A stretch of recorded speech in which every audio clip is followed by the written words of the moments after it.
What is up, everybody? It's your boy DFS Jimmy here with you for the first major of the year, brought to you by FanshareSports.com. If you're not already a member over at Fanshare Sports, do yourself a favor. They have the best ownership projections in the industry. Just launched a brand new site. Go over there, give those guys a look, check them out, see what it's all about, sign up for a pro membership. But regardless of whatever you do, before you do either one of those, make sure you hit the like button and the subscribe button down below. Helps us out a ton. Now, let's get into the first major of the year. It's Augusta National. Bobby Jones's just baby, crowning jewel, achievement of his career. The hallowed grounds of golf, in my opinion. There is no course in this world that I want to play more than Augusta National. It is maybe the most perfect place on earth. It is maybe the most well-kept patch of grass ever. Extreme pride is taken in this property. It shows in everything that Augusta National does. The Masters organization, it's phenomenal. I am so excited about the Masters this week, and I am fired up to bring you the course preview this week. So, as we usually do, we are going to look at the scorecard. We are going to talk about the course. We are going to look at players that have had success here in the past. And this week in particular, we're going to take a quick peek at the weather. But before we do any of that, I need to make everybody aware of a really cool promotion that Fanshare Sports has right now. If you sign up for a pro membership before April 11th, you are in the drawing for some of the cleanest looking, custom-made, handcrafted, leather, old school looking, with a Fanshare logo on them, club head covers made by Dormy Golf Products. These things are really top notch. They're high quality, really, really good looking club head covers. So do yourself a favor, sign up for a Fanshare Pro membership, get entered into the drawing for your own set of custom handmade Dormy Fanshare Sports logoed head covers. Now, let's get into the scorecard and let's take a look at the Alistair McKenzie designed, Bobby Jones dreamt up masterpiece. It is a par 72 set in Augusta, Georgia, just a little bit northeast of Atlanta, I believe, for a flat state in the southeast of the United States. There's a lot of elevation change here at Augusta National. It is a theme throughout the golf course, from tee to green, from green to tee. Players will be faced with all sorts of challenges, but always prevalent is the elevation change throughout Augusta National. And when I say the elevation change, I mean from the tee down to the green and to the fairway, but also left and right in fairways. There is no such thing as a flat lie at Augusta. Not on the greens, not on the fairways. The only flat lie you're probably going to get is on the tee box, in all honesty, at Augusta National. So players have a whole lot to contend with regard to shot-making decisions throughout this golf course. Another couple of weird, quirky notes about Augusta National that make it play a bit different than others is, one, there's no rough. There's no rough anywhere in the golf course for the most part. I mean, really, you'll see as we look at a couple of the pictures. There's no rough. The fairways are actually mown towards the tee boxes, and that is done in an effort to lengthen the golf course without actually lengthening the golf course. Golf balls don't run out nearly as far here. Some of the holes do have the advantage of huge elevation swings where balls can get on a run, but other than that, if you're just in the fairway, the grass is mowed in such a way that the ball does not run out nearly as far, and as a result, the iron shots are of a long nature. Long iron ball striking is very important here. Greens are pretty tough to hit, well below tour average. That has a lot to do with the way they're shaved. There's nothing to hold the balls on the greens, and the greens themselves are likely the fastest that players are going to see on tour all year. If it's not all year, certainly the fastest they have seen thus far in the season. Annually, one of the toughest tracks on tour, averaging a full stroke and a third over par. A very difficult test of golf. As you see behind me here on the par fives, there is only one group of holes that averages under par. They are the par fives. Any golfer that is going to contend here has to score on the par fives, all four of them, every single day. It really is the only under par group, and it really is the best place for you to build the foundation of your DraftKings scoring team. So par 5 scoring needs to be high on your list, and it needs to be a cornerstone of your decision making. If you're between two players, definitely lean to the one that has the better par 5 scoring, as it is crucial. It is frequently seen in majors, lots of duplication in lineups, things like that. This is a small field. Most of the players will make the cut, and there's a whole handful of players that you won't even need to consider rostering because they never make the cut, because they're like 90. And they get to play here because they're former champions. So 6-6s are going to be very common, and it's very possible that the winning DraftKings lineup is not capable of being rostered in terms of like with finishing position. You can't roster 1, 2, 3, 4, 5, and 6. You might only be able to roster 1, 2, and 3, and then your other 3 golfers might finish 10th, 14th, and like 27th, but they might have drastically more DraftKings points because of their ability to score. They might give a few back in bogeys, but 3 points for a birdie and -1 for a bogey is a net 2+. So it's a lot better to find golfers that can make some birdies, get hot, and if they give them back, that might be okay. It can certainly help offset that finishing position. So DraftKings scoring, par 5 scoring, it's crucial in lineup building this week, because a lot of players are going to have 6s, 6s, 3. You're going to have to find a way to differentiate yourself, and you're also going to have to find a way to get the most win equity in a lineup. And again, just it's very possible that the winning lineup does not have 1 through 6 in it. It's got 1, 2, and 3 or something like that. So just be very cognizant of that as you're building lineups. The other thing to be very cognizant of this week is weather. Weather almost always plays a factor in the Masters. We'll see here in the course history. You'll see that in the winning score. We'll take a look and dive into that a little bit more. But weather is important. As you see here, most of the drives are 300. This is a driver-heavy course. Fairway's pretty easy to hit, no rough. The only other thing about the no rough is there is pine straw. Augusta is, again, like I said, maybe the most well-kept patch of grass in all of the world. So the pine straw is immaculate. I mean, even balls that land in the pine straw, they're kind of sitting up generally. It's almost like it's teed up. Not a very difficult shot for these professional golfers to make. Certainly easier than any rough. So you can spray the ball a little bit around Augusta National if you need to, but driving distance does play a big factor. So definitely favor golfers that have a little bit more distance off of the tee than maybe their shorter hitting counterparts. And a lot of that has to do with just opportunity, right? So if you're a shorter hitter, and just think about it this way, if you're a long hitter and you have the firepower to maybe go after a couple more of these holes, or put yourself in a position to maybe have a shorter iron into a green on a pin you need to attack or can attack because it's located maybe in a bowl or something like that, these bombers have the ability to do that. Shorter hitters just don't. Matt Kuchars and Kevin Kisners and these guys, they're only going to hit it as far as they can hit it every single time. They don't have a second gear, and their approach shots are going to be that much longer into some really elevated greens. Really difficult approach shots around Augusta National. So driving distance plays a big factor at this track. As far as scoring not on the par 5s goes, there's not a whole lot of it. You will see some eagles. Actually, let me backtrack to the par 5s. Eagles are a thing at Augusta National. You want to pay attention to that because the players understand that they have to score on the par 5s, and the par 5s encourage it. You can get aggressive on the par 5s, and you will see plenty of eagles. And there have been double eagles here. Louis in 2012, I believe, had a double eagle on a par 5. So. Excuse me. Definitely something to factor in with regard to driving distance, eagles, things like that. You want players that have the ability to go to green and 2 and give themselves an opportunity for some extra DraftKings points. So with regard to the rest of the holes, one hole in particular as a par 3 is set up. There's potential for a hole-in-one here. They have it in a nice little spot. Everything funnels right to it. All you got to do is hit a good shot to the middle of the green, and you'll have an opportunity for it to roll in. You could very well see a hole-in-one here. Hopefully it doesn't break the slate like Kuchar did last year or 2 years ago with his Sunday hole-in-one. But the hole-in-ones are prevalent at Augusta National as well. The rest of the holes basically are bogeys waiting to happen, though. They're all tough. They all have, again, there's not a flat lie on them. They're all very technical. And they're tough to putt on too. Players that find themselves successful that are not bombers on this track are ones that are hyper efficient with their long irons, and that's because they can position themselves on the greens so that they can at least take 3-putt out of the equation. As I mentioned earlier, these are some of the fastest greens that players are going to have all season.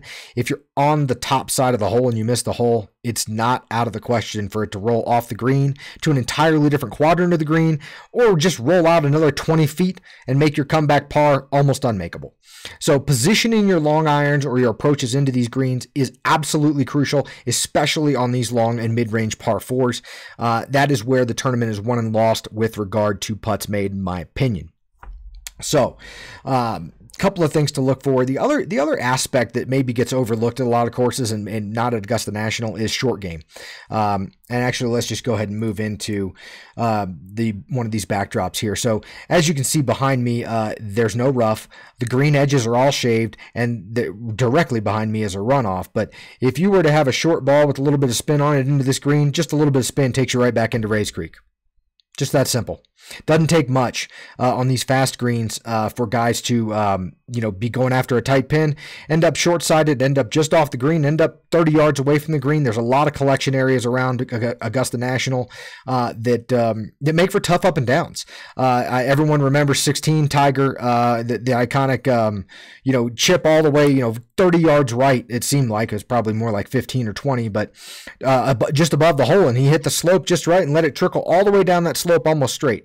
A lot of creativity in the short game comes into play here at Augusta National. Guys are going to miss greens. It's going to happen. Short game is going to be a huge deciding factor in whether a player is going to drop a stroke or stay in contention. Sunday at Augusta is maybe one of the most fun days of golf ever to watch, as the drama is always really high down the last 5 or 6 holes. The groups tend to be tightly packed together with regard to scoring, and it's almost anybody's game come tee off time Sunday morning if you're within a few strokes of the lead. So short game plays a big factor in the winter, and should play a factor in your selections this week. If you've got a bomber that's longer than average, has got a good short game, his game can succeed at Augusta. So the other thing that's hard to convey is the elevation change at Augusta National, and I pulled this picture just to try and get you an understanding of how much you can drop or elevate. This is sort of the reverse of 18. I can't forget which hole this is off the top of my head, but 18 is the exact opposite of this. 18 is a straight uphill. And the TV just doesn't do it justice. It is straight uphill. And this one is straight downhill. That your ball carries so much further. There's a lot of decision making that goes into your iron shots, especially on approaches. You're dropping, you could drop 10 or 12 or 15 feet from where the ball is at your feet to where it's going to land on the green. So elevation change is a huge factor throughout the property here at Augusta National. And the other thing I wanted to show you with this picture is the fact that there's not a flat lie even in the middle of the fairway. I mean, even the bottom of this bowl here where we'll collect a whole lot of balls, there's a nice little ridge that runs right through the middle of to make sure that you don't have a flat lie. Bobby Jones, Alistair McKenzie did a great job in making sure players aren't or that they are uncomfortable or as uncomfortable as they can make them over most of their shots. So players really do have to be creative, and they have to find they have to be able to play all the shots. Just is the way it is, man. It's amazing. This is major championship golf right here. No scrubs are going to be winning this event. So just know that it's a really dynamic golf course. And the other thing that this picture helps demonstrate is how protected players are from the wind. Right, the tall pines and the dense and tall pines around the property here in Georgia really isolate the players on the ground from what the wind is going to do to their golf ball. And it's almost always windy here a day or two in the tournament. So again, pay very close attention to the weather this week, but for the most part, players are going to contend with winds that they can't feel or can't read, and you'll see it all throughout the tournament. A lot of confusion, and this is why debutantes don't do all that great here. First-timers don't. There's a lot of confusion on the greens, where to land the ball, where the ball can, from where it lands to where it funnels. They struggle with, but they also struggle with the wind. The wind might feel like it's coming from one direction, and it gets completely impacted in a different way once it's in the air. And it also swirls because this property, you play from the top of a hill down to the bottom of it and then back up again. So the property sort of forces winds to swirl for these guys, and it's really prevalent at Amen Corner. You'll see a lot of confusion, a lot of perplexion on golfers' faces as they try to battle the wind if it picks up at all. So definitely something to keep in mind. And this course plays very differently, as we're going to see here in just a second, based on who or how good a scoring environment they have. If all things are equal and the scoring environment is good and everything is pristine, Bombers reign supreme here. Distance will carry the day. But 2016 saw Danny Willett win with a score of 5 under. It also saw players like Matt Kuchar in contention. It saw players like Brandt Snedeker, for example, here. Brandt Snedeker's best finish at Augusta National was the year that they had a real low scoring event. Matthew Fitzpatrick, same thing. Not a real strong golfer in terms of distance or apex height, anything like that, but he is a golfer that can keep it straight. He can find a lot of fairways, great long iron player, and just makes the most of the birdie opportunities he gets and doesn't give a ton back to the field. Same thing with Brandt. Same thing with like a golfer like Emiliano Grillo.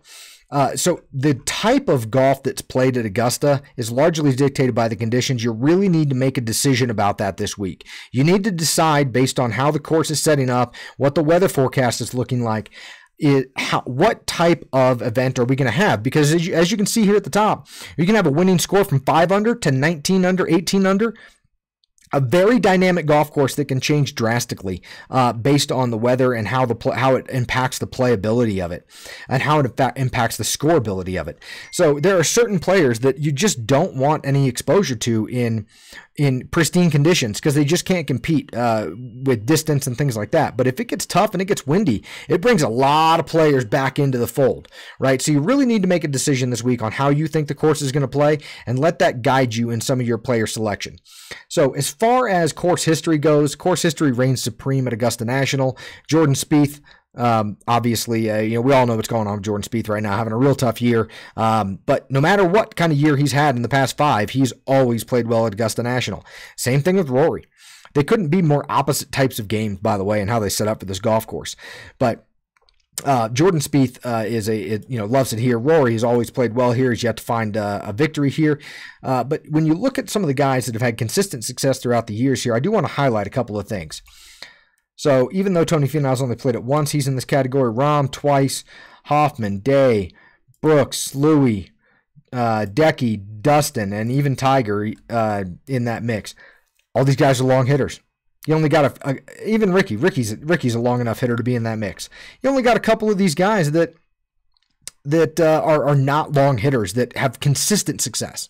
It's not impossible for anybody to get hot for 4 days, but consistent success at this golf course, you can look for distance. Distance off of the tee helps a lot. It just brings shorter irons into hands for these guys, makes the holes much more playable. When you can loft that ball way up there and land it soft on super fast greens, it makes a huge difference. So just something to keep in mind here when you look at the top of the course history listing is it tends to be full of longer hitters. Just the way it is here at Augusta National. Justin Thomas just outside that mix. Adam Scott, same thing, all longer hitters. Even Kiradech Shafi Barnrat, pretty long hitter. Excuse me. So moving on, let's take a look at the FanShare backend and some of the premium content that you get as a FanShare Pro member. I have exported this through a handy feature that they have. It's a one-button click, and you can export everything you want. In this case, I wanted to export. We know what it looks like on a scoreboard, who's finished well and who hasn't finished well. What I wanted to look at is who's scoring DraftKings points, who's averaging the most birdies, and the number of times they've played. And I also threw eagles in there, right? And this is average per tournament, right? So 20 birdies is the number that is set on average, and there's 2 players that have 20 birdies average, and that's Justin Rose and Jordan Spieth. The difference is Justin Rose has made quite a few more bogeys on average than Jordan Spieth has, and that has dictated his DraftKings scoring being a bit different. Also, Spieth has won here a couple of times, and Rose has only come in second for placement position. But you look at where Rose and Rahm have finished in a couple of times. Rahm is right there with his DraftKings points, even though he's 5 birdies shy. he makes eagles. He's aggressive. And this course allows you to do that.